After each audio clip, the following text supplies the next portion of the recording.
Welcome to the Realtor Who Wines podcast. I'm Rashelle Newmyer, your hostess with the mostest, a student of life, a connector, a passionate wine enthusiast, and your local favorite guide. Join me as we explore the vibrant Pacific Northwest, savor the finest wines, and champion the spirit of entrepreneurship. Each episode, I'll sit down with inspiring guests, supporting business ownership, and uncovering the stories that make this community unique. So grab a glass of wine, settle in, and let's embark on a journey of discovery and connection together. Cheers!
Welcome back to the Realtor Who Wines. I'm Rashelle Newmyer, your hostess and the Realtor who loves to wine.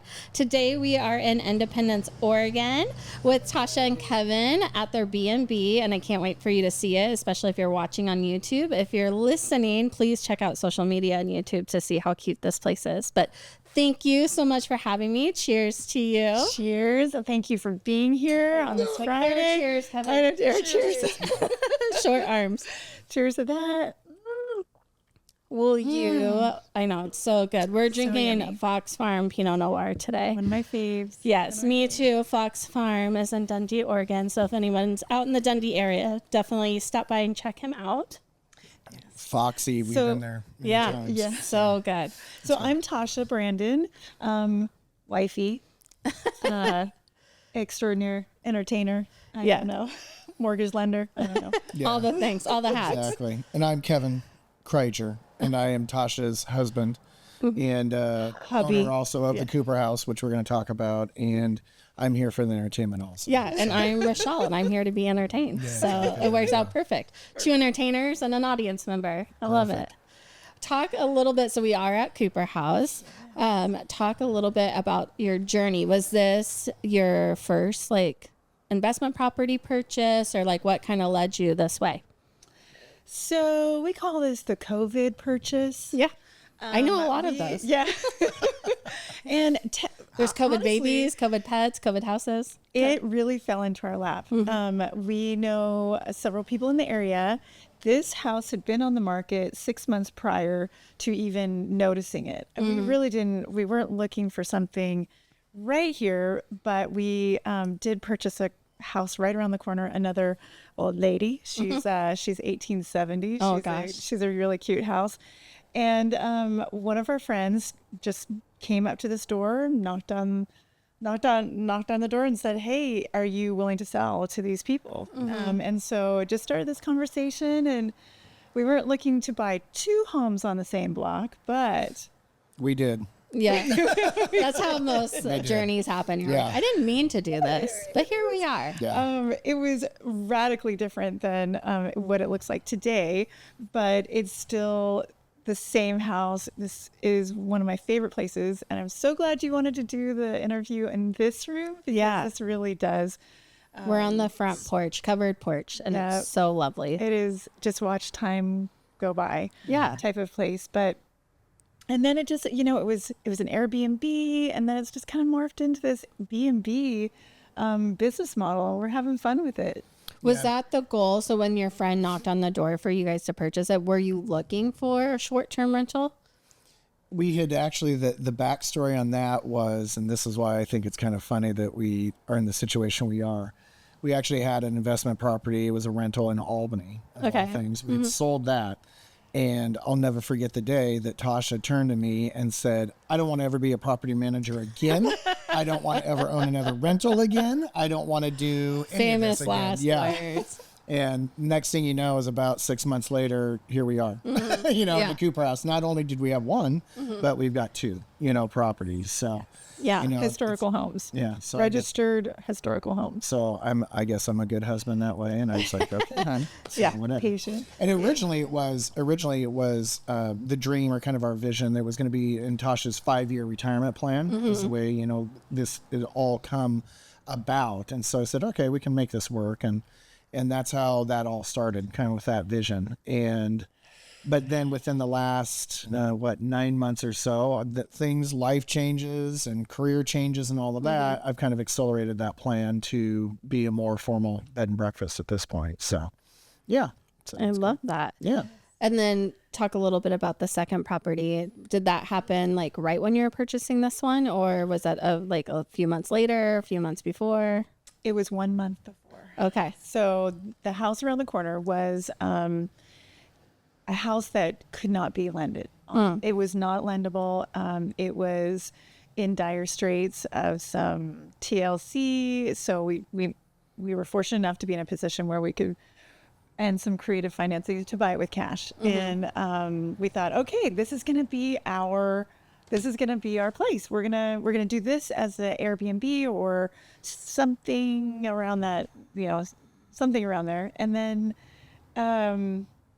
then this fell into place, and that kind of got put on the back burner for a while. Because it was a bigger project. That is a bigger project over there. It took us a long time to get even approved for siting. We had to go through the historical committee. Right. This whole block has, I think, 5 different overlays. So it's multiple use. It's multiple use, pedestrian, commercial, and then residential plus historical. So there's a lot to get through on that when you want to make a change. Definitely. It's been definitely learning a lot around just what the city expects, the county expects on the historic homes, of these nature. But it's been a lot of fun. I think it's been a lot of fun. For sure. Well, because when you're restoring a historical home, you have to stay within certain boundaries, use certain products and things like that. Has it been hard to source some of those products? It has. Yeah, I will say it has. And that's actually, you bring up a good point. Of course, too. Yeah, because it can be very expensive. Of all of that. And so when you take a house like the other Taylor house that was built in 1870 and it's hand-sawn cedar that's, there inside the walls and everything, to source, you're not going to find hand-sawn cedar anymore. Right. So to source those materials anymore, it is really difficult. Yeah. So, but we've been fortunate enough through the community and some people that have been around for a long time and really have a vision to preserve, historic homes, to just really through kind of networking and communication to find some specialists. Yeah. So like Joseph's been amazing. Yeah. So what's really fun is a lot of the historical homes have terracotta sewer lines. Oh gosh. So we've had a lot of fun with that. Fun fact about I was like, is that sarcasm? That's sarcasm. Slightly. Yeah. Let me get another glass. What's your definition of fun? Right. Yeah. Let me just drink to that. Yeah. But fun fact about Independence is that, Buena Vista had the largest terracotta plant in this area. And so before the trains were put in. And so it was a huge hub. So a lot of the infrastructure in Independence has terracotta, which is great until it's not. Right. And so we learned a lot with that little old house and this house too, but the Willamette Valley clay. So is what we're known for. Not just hops, Yeah. So Yeah. not just marijuana. No, Yeah. so. Not just grapes. Not just grapes. The clay. And fun bath time. Exactly. And fun bath. It's all of that and more. Yeah. Exactly. So What has, besides the historical stuff, what has been some pieces that you've learned along the way with this journey that like you weren't anticipating? As I was saying, could write a novel. Dearest Diary. Yeah, I think it is that don't expect anything to be square. Like when you're going to replace something in this house, it is built to last. Like I don't even know if they could truly build a house like this anymore affordably, for one. But it's that it is what it is. You're not going to get a square wall or stairs or any of that. Yeah. For me, patience. So You didn't know you absolutely need 'em? patience. Yeah. That's mostly. I mean, we are. It's not, not only I love is my wife. I love my wife. I love my wife. I see the my term wife's happy vision. wife, happy life. Yeah. I know that now definitely more than anything. In fact, I think Yeah. I'm getting a tattoo tomorrow. Yeah. But no, it On your definitely- palm so you can like read it. Exactly. Exactly. day. So no, patience has been something that, I mean, the term labor of love is truly something with these houses and stuff. But I enjoy it too, because it's one of those things that I've learned. I was not a carpenter by any means or a contractor. So to learn how to make miter cuts and then to be able to go to Home Depot, I've been afforded the opportunity to be able to go buy the tools that I need, because you need tools for every single project that you do. So We have that's what I tell little- her, by the way, everybody. Right. We have little Home Depot at our house. We don't need to buy any more tools, I don't think. That's awesome. Yeah. Yeah. Yeah, it's been a labor of love. The newly renovated bathroom that you used, that took us 7 months. We did have a contractor, but then Correction, 12 months. 12. Okay, maybe 7 shy. months of your time. Yes. Yeah, because that particular room was not even level. It had to be built up. Half of the house, as a home settles over 100 years, Sure. you just have that amazing curve. And so just working through like that process, I think and we're not done. Yeah. I'm sorry. I just want to break it to you. But he We're has not. the tools, so it doesn't Exactly, matter. Yeah. I've got the tools and I've got the patience now. Yeah, So yeah. and a good bottle of wine And that's on all this you need. Friday. That's all you need. Well, that's what I was going to ask. Like, when do you decide to use a contractor versus doing it on your own? Every time. Just kidding. Her words are, I want a professional to do it. And then my you words come out back with your drill. well, what's the difference between myself and a professional? So Have you seen my tool collection? exactly. I'm I've the got real little deal. Home Depot right outside. So They what's the know my problem? name. I know how to make a miter cut, so Here, honey, hold my no, hand. it's We'll just go through the process together. yeah, exactly. So, no, it's it's how do we decide? I think it's when Kevin's patience level, or I have had to really kind of reflect and be like, I'm This is way not my outside. skill set. I'm out Yeah. over my skis on this one, man. Like, Yeah. there's no way. So, and going to your point about the bathroom remodel. So we did actually have a contractor, a very good friend, Great. very extremely patient man, who came in and actually did level up all the floors and things too once I did all the demo, because that requires tremendous amount of patience, but also just a skill set and experience to know what you're doing, because it was almost like there was potholes in that floor because it was so unlevel. Anyway, so that's but to answer your question, it's when I say, okay, a combo. I can do this, and then the next question becomes, okay, well, how are we going to pay for all this? So Yeah. is it that way? There's always a cost to something, right? Yeah. It's figuring out like your budget and, okay, well, if we do this on the cheaps, then we can do this. That really, is the aesthetic Like, stuff. where's the best place to put your dollars? In a historical home, it doesn't always work like that. You're just going to pay for it. I mean, like one way or another. Yeah. How did you decide, since it isn't a historical home, like furniture wise, like did you want it to be modern and historical, like the flow, like talk a little bit about your vision? Yeah, I do. I mean, I love Kevin's more of a purist in that way. He wants everything to look antique and historical, which I appreciate. Yeah. However, here's the reality: we're not going to do that. But what's the one thing that most people come into this house and see? What's the item of furniture that someone bought that people are like, wow, that's fantastic. That design's amazing. I don't know, what is it? Our yellow chairs, our matching yellow chairs that we have, the big that I got from the Oh, estate the flower. Oh my gosh. the first week. So So they're the actually transition, I guess where I'm going with that, the transition of the house was pretty incredible, because the previous owner basically took a lot of the furniture and things, and we had guests that were here under rental agreements and took beds and took furniture, and they literally called and were like, She took all this stuff. Where do we sleep? Yeah. So Kevin was, panicked and ran around to every estate sale that spring that I could and just started snatching up furniture, of which I'm proud to say, Thank you. live here, that the yellow chairs that we still have in this house, and Tasha she was not exactly They're in happy the about rooms it. now. Yeah. Actually, I've kept all of them. I've kept all of them.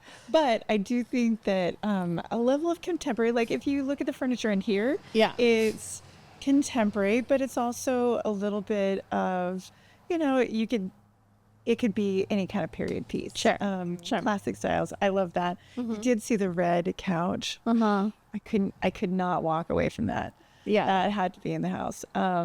But I think there's like little things that, you can blend in some modern stuff, but the built-ins, they're in there. We're not painting them. Yeah. Leaving Well, why them would to you? Yeah, they're gorgeous. Yeah.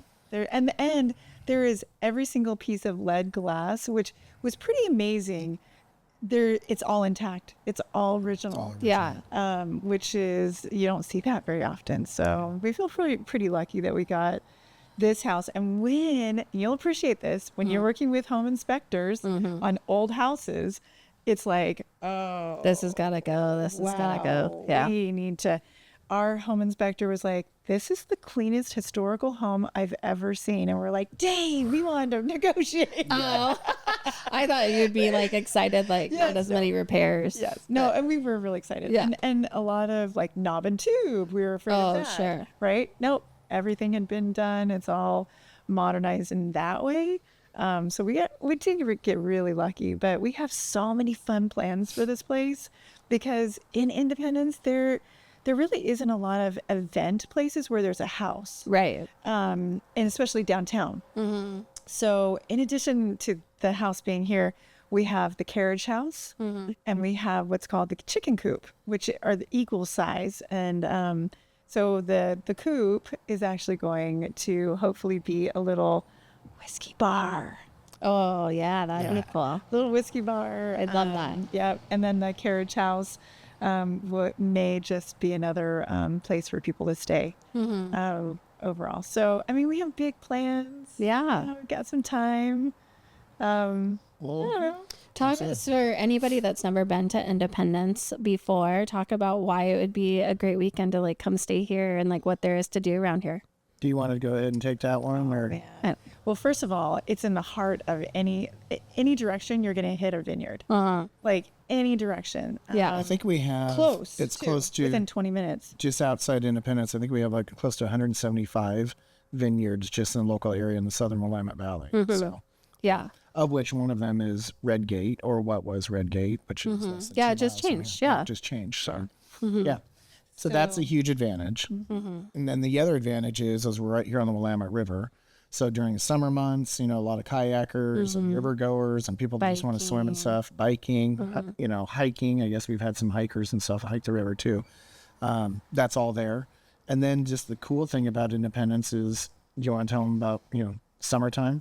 So Oh yeah, we have Independence Days. Yeah. And Independence Well, I mean, Days- it's in the name too. Yeah, it is so much fun. And if you've never been here for Independence Day in Independence, Oregon, you're missing out, because It's a whole festival. it is a whole 3-day festival.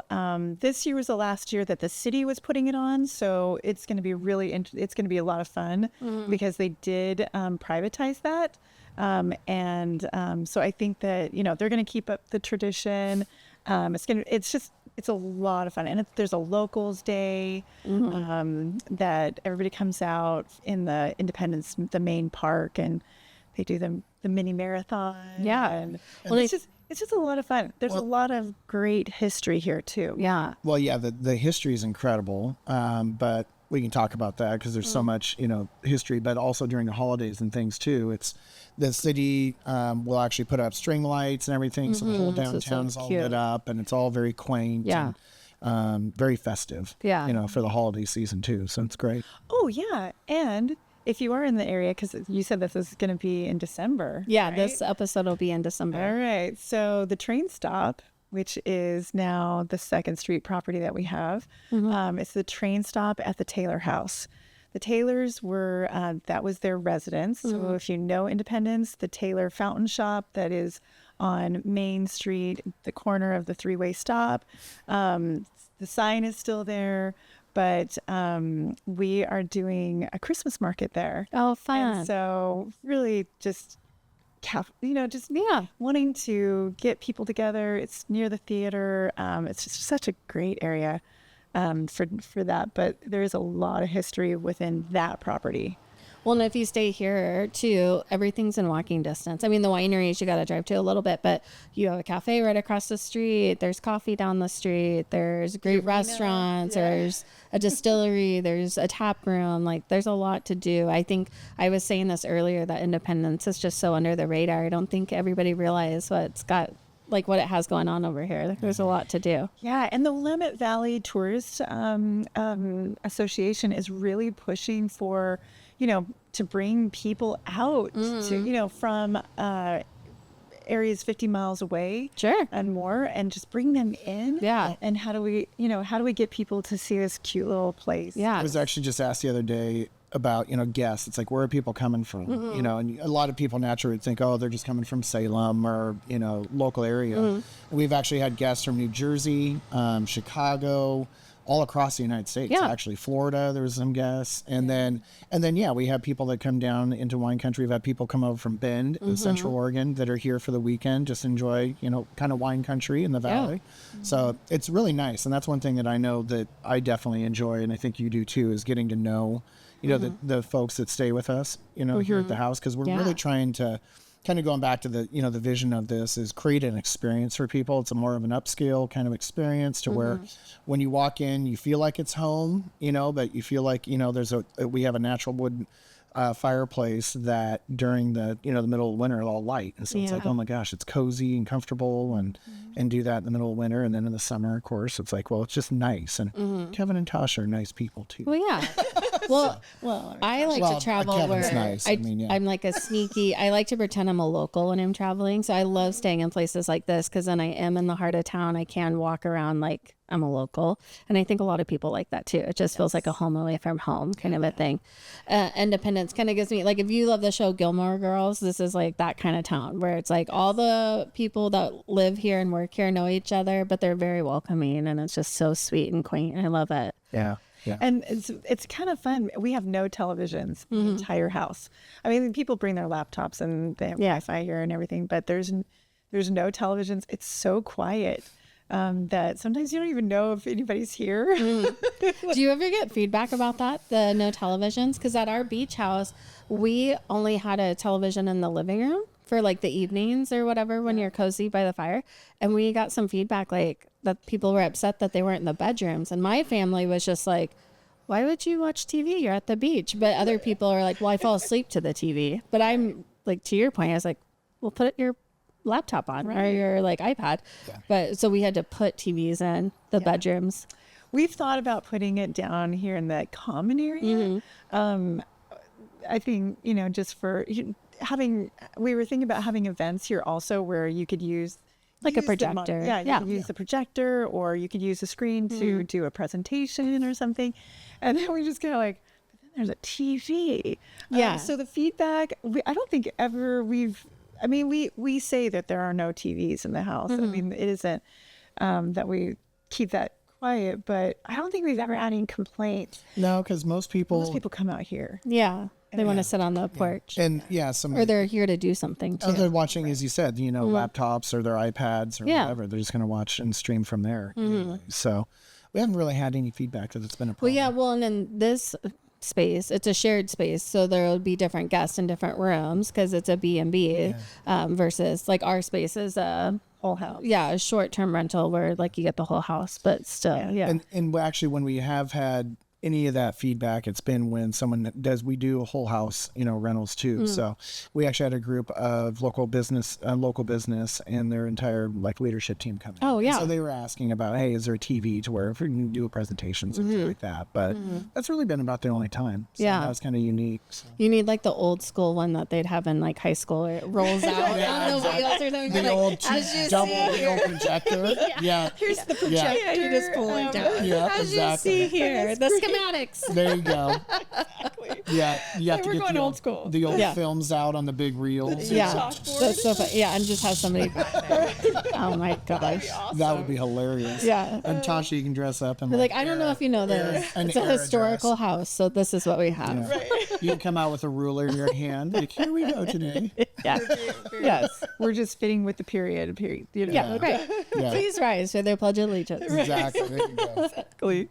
Yeah, So it definitely. is a fun spot. We have a lot of people just stop by because we're close enough to downtown, and And you're not far from Salem if not you're in far from town for something to do with Yeah. like work for Salem. yeah. But we'll have people walk by and they'll go, "We love your house," and it's like, Like, thank you. You can stay here. "Where's the card? Exactly. Tell your friends." Yeah. So Have family. CooperhouseIndependence.com. Thank you. Itself a little bit. We're gearing up to have an empty house here pretty soon, and where we can really go Do all some out for painting Christmas and stuff. And actually, for Halloween, Kevin will set up like projectors, and there's lights cool. and fog and everything, and just for Yeah. that spot. I love that. Yeah. Well, and you were talking about that. Your goal is to have like events here and things like that next year in 2026. Yeah, that's part of the 2026 business plan. Uh-huh. Big announcement, you know. Yeah. Yeah. Breaking No, but- news. Breaking news. Yeah, we want to do, or I'd like to definitely do like chef's table. Yeah, that'd be great. events to where it would be small, private, intimate, Mm-hmm. but just basically, take the advantage of some of the culinary experiences and stuff that are going on here in the Willamette Valley. So, Yeah. some of the best. Well, we have chefs. so much farm to table opportunities too. Yeah. Oh, and it's so, this is ag country. It really is. We'll have, it's not uncommon in the afternoon in the summer for 3 massive mint trucks to come, down Main Street. And everybody's like, what is that smell? That's the mint. Yeah. They're like, it smells amazing. They're harvesting mint. Yeah.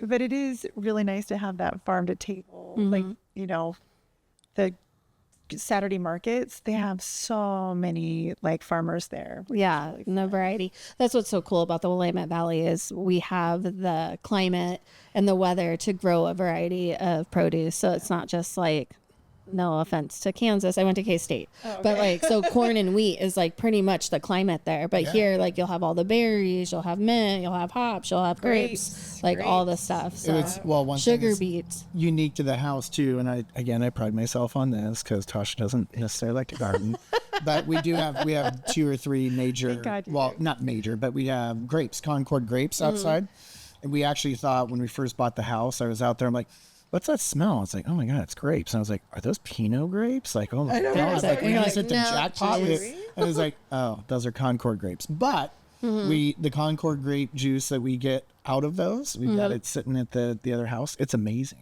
Like, That's no awesome. sugar. Like, Yeah. It's incredible. So, Yeah. I make transfusions, which is a cocktail drink with grape juice. It's the Cooperhouse drink. I love that. I guess it's Yeah. gonna be. But anyway, Yeah. so, yeah, it's, That's on the it's fun. 2026 plan, That's a too. 2026. Yeah. Yeah. I'll have our own, yeah. Yeah, where you can branded buy it. drink. Yeah, Stay you can buy tuned. it. Yeah, We'll bottle it, you but- bottle it. Well, I was going to say too, in the Midwest, Concord wine is actually quite the thing. It's a very sweet wine, but it's so you could. It is so good, and it's nice that we just make it here.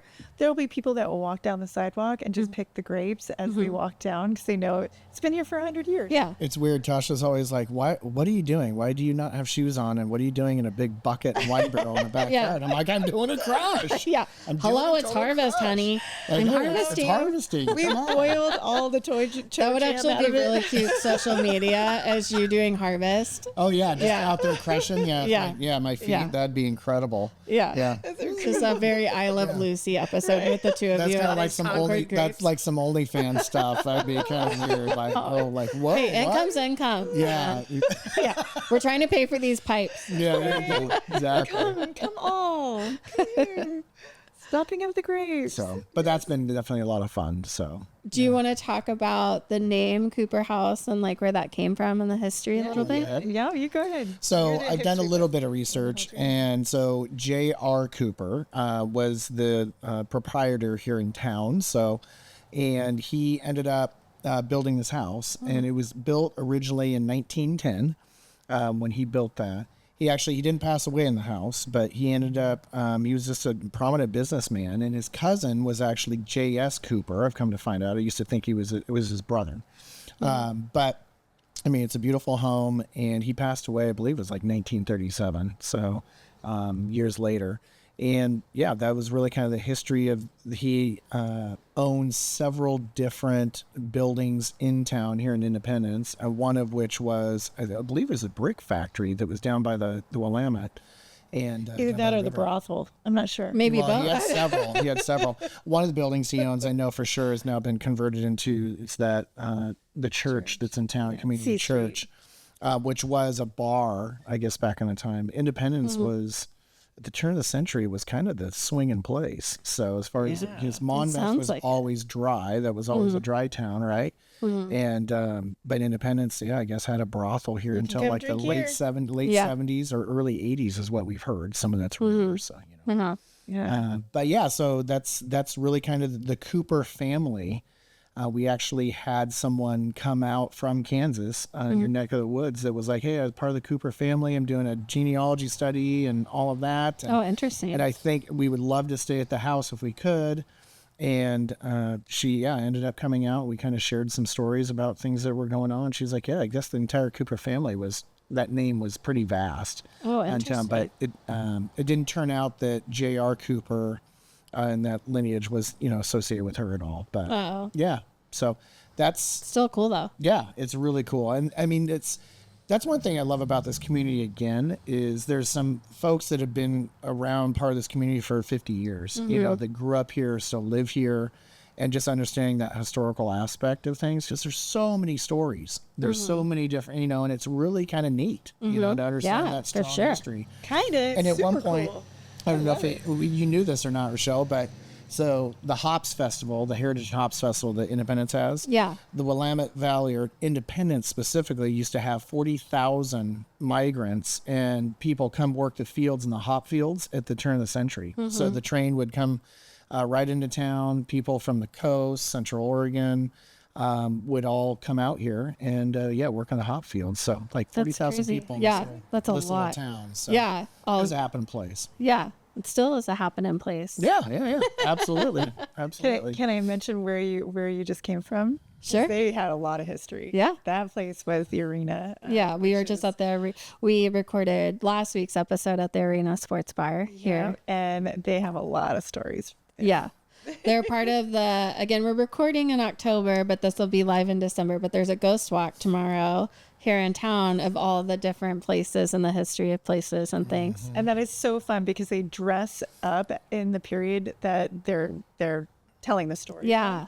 And they do a great job. She does a great job, but it's all downtown. It's just, one of those small town things that you look forward to during this time. I love this place. I'm in love with this little town. Yeah, that's so cute. Talk a little bit about the plans for the other spot you plan to open up next year. Well, we're going to do the Christmas market this year, but officially open next year. Yeah. Do you want to talk about what that spot's going to look like? Sure. So it is the Taylor House, and it's right on the train. The train tracks go through 2nd Street. It's not actually on the train tracks. Can we just be clear? It's on the street. So it's on the street. Near the tracks. For the literal viewers or listeners, it's not on the train tracks. It's on the other side of the tracks. Those of you that are listening to the podcast. But it is a special spot. It is one of 2 homes that are actually on that side of the street. It opposes the local theater. But it is going to be, so it's going to be the train stop, hence the train, and then the Taylor House.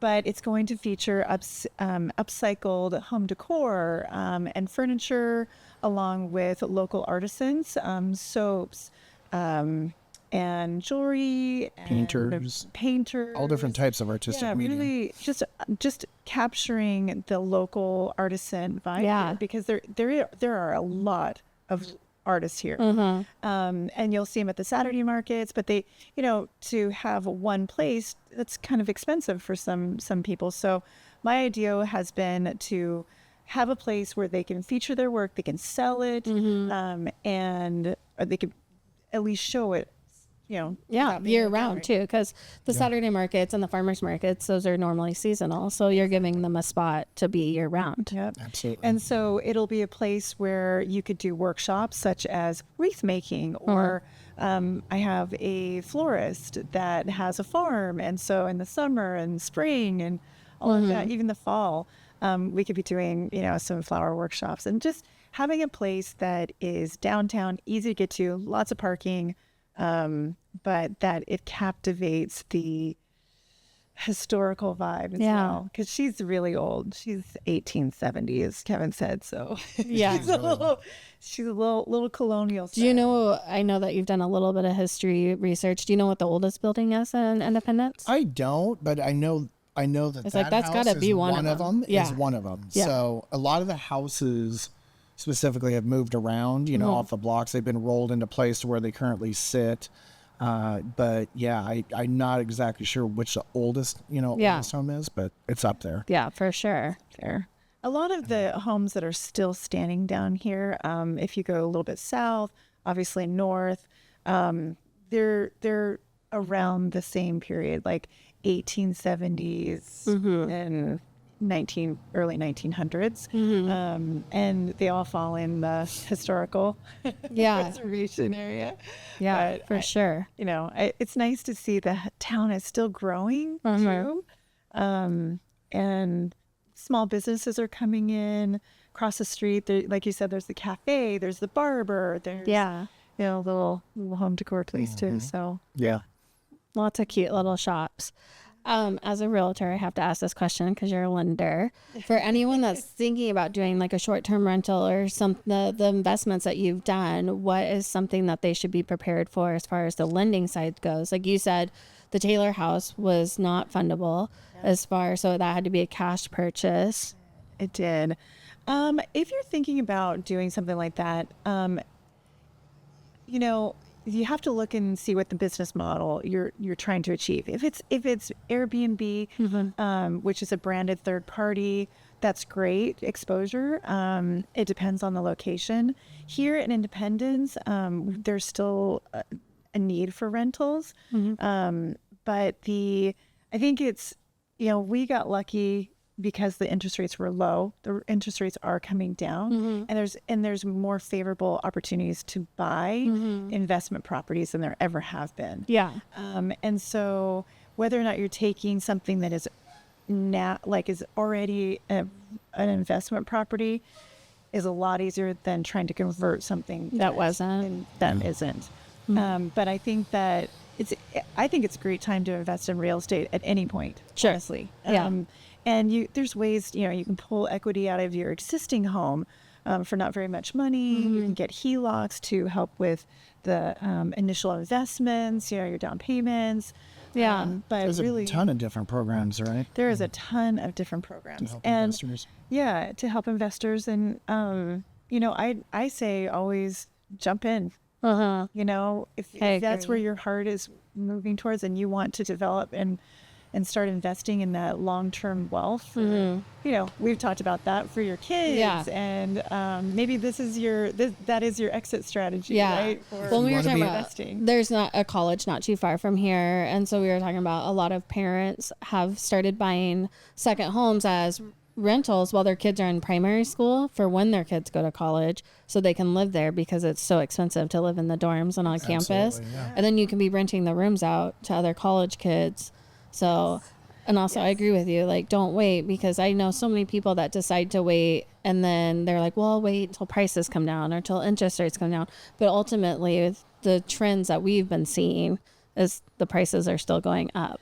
And it's going to be more expensive. The same house, if you wanted to buy in, right now it's 2025, right? If you wanted to buy in 2023 and you're like, well, I'll wait for interest rates or for prices to come down, the houses have actually still gone up in pricing. Yeah. And when you're looking at future projected appreciation, it's still holding. I mean, Freddie and Fannie, there was just a report put out for 2026 where they're not slowing down. Right. Rates are going to come down, and these people that are waiting on the fence, it's like, oh, you just gotta you just got to jump off if that is in your plan, and talk to somebody that's in our field. Yeah, I've got for a question sure. I guess for you both, because you're in the field. So, but isn't what's the average rate of home ownership, right? Isn't it like 7 years or 8 years as far as investment property? So where I'm going with that is just that, rates are still historically low Right. compared to, the last 10, 15, 20 years. Yeah, Right. we went through the COVID era. Right. with Which rates was being historically, unprecedented Right, as far as like- rates that low. and the chances of us ever seeing something like that again is pretty Yeah. low. It's dangerous. Yeah. Well, look at how much. Out. Well, and like it was great, especially if you owned a home to refinance.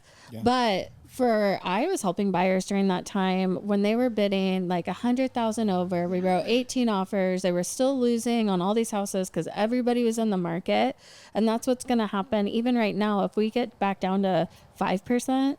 The market's going to be flooded again, and we're going to see bidding wars again and things like that, which it's great in the long term for your payment. But when you have to decide long term, do I want my interest rate this, or do I want to pay a higher price point? Because sometimes the higher price point is actually more expensive than paying a little bit more in the interest. And you hit it. And we are below fives. And some of the products like your FHA, your VA, we're under 5. And this is October 2025. Yeah. In case you're listening, in 2028. But Thanks for still listening. But Exactly. so yeah. It's a timeless classic. being Yeah. but that you're right. I mean, we're not in a situation where one, people are offering way over purchase price, and the other thing is that sellers are willing to contribute to closing costs right now. I mean, like if you're going to get into an investment property, like that is a great strategy, especially if you can, give them what they want. Okay, yeah, it's 2%. 2% for investment properties for the seller to pay. So I love your candor. Listen to you talk about mortgage rates. So exciting. I know. He's like, I hear I'm this like, all the I'm time. sitting there. I'm like, I'm empty. I know. He's like, I need more wine. Like, should we? He's like, I hear this water cooler talk all the time. But for Exactly. anybody thinking about investing, this is beneficial. Absolutely. No, it totally is. Information. It totally is. But I was going to say, with those low interest rates, I mean, that's so great if you were able to capture that.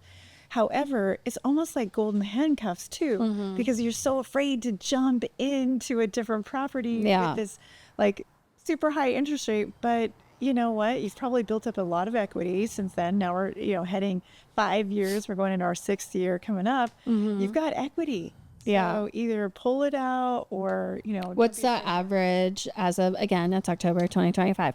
What is the average down payment you've seen on investment properties for most programs? Yeah. I mean, you can, depending on what your situation is, you could do a 3.5% down. If you bought a duplex, you could live in that property on one side for a couple of years, but that other side is always an investment side. You can get up to 4 units. And we can get up to 4 units. Yeah. And that is like one of the best things about the FHA program. But I've also seen other programs that are 15%, but the DSCR, that debt coverage ratio service programs are the best because you do not have to use your own income to qualify. It all is So it's based on the property. And that's why I asked you that question, because I think that's one of the biggest myths out there about owning a second home is, well, I can barely afford my mortgage. How could I afford 2? And I don't think people realize there's a ton of programs out there, different ways that you can afford a second property that's income producing for you long term. Again, this is October 2025. But Don't come for us in the comments. if you have been paying attention, part of the big beautiful bill that was passed, one of those provisions was bringing back a 100% depreciation. So if you did buy a second home at 10% down, you rented it during the rest of this year, you could depreciate that investment by 100%.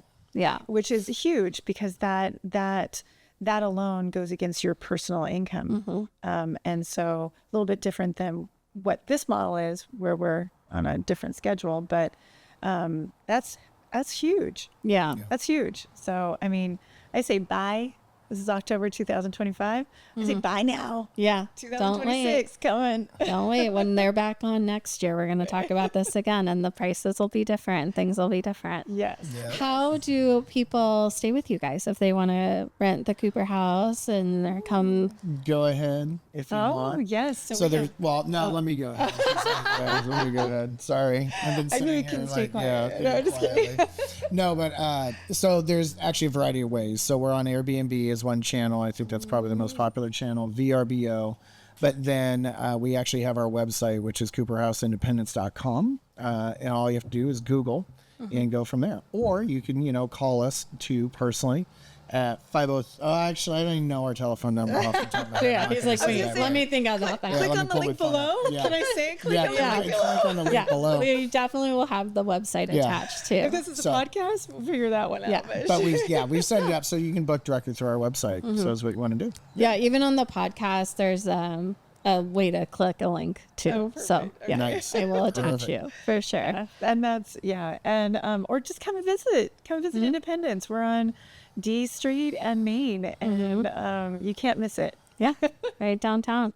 Well, Absolutely. thank you so much for having me on the porch. Again, if you're listening, please go look at the YouTube or the social media channels to see how cute it is, because it is so welcoming and homey.